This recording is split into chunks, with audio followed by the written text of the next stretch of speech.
when we talk about this. Every qira'ah is preserved like this.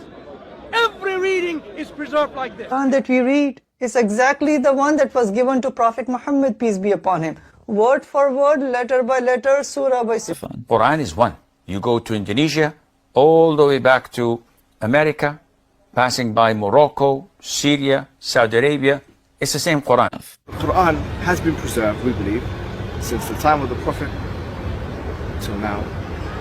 Word for word, letter for letter, haraka or vowel sign for vowel sign. So the Caliph Uthman standardized the copies of the Quran, and therefore from his time up until our time there has never been two copies of the Quran that are different even in one letter or one word, and this is because of the far-sightedness of the Caliph Uthman. Today, most Muslims read the Quran in a text that is referred to as the Egyptian edition of 1924. This is just simply the Quran.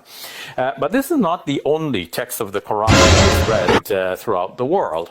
In North Africa, there is a slightly different text that is based on a slightly different reading. This cuts away at the sense of complacency that many Muslims have gone around with, thinking that, okay, you know, everything has been preserved dot for dot, letter for letter, the way it was revealed to the Prophet Muhammad, peace be upon him, with no variation or change whatsoever. You know, that it cuts at that general sense, which actually is not a scholarly way of thinking about the Quran. Our scholars have always known and have always described in our classical books variations in manuscripts, like, you know, it's read like this by Ubay ibn Ka'b, it's read like this by Ibn Masud, and so on. And in the Codex of Ibn Masud, it was seen to be written like this. In the Codex of Ubay ibn Ka'b, it was seen to be written like this with this or that variation. So these were always known in scholarly circles to have existed.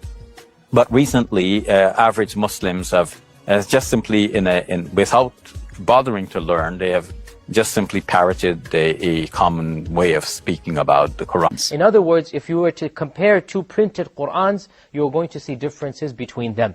And this is something that many people are unaware of and many people have heard but are not fully familiar with, especially those who have been exposed to some of our brothers who live in Algeria or Morocco or other North African countries. They recite the Quran in a slightly different way. Not just a voice or not just a speaking style, but also changes in letters and words and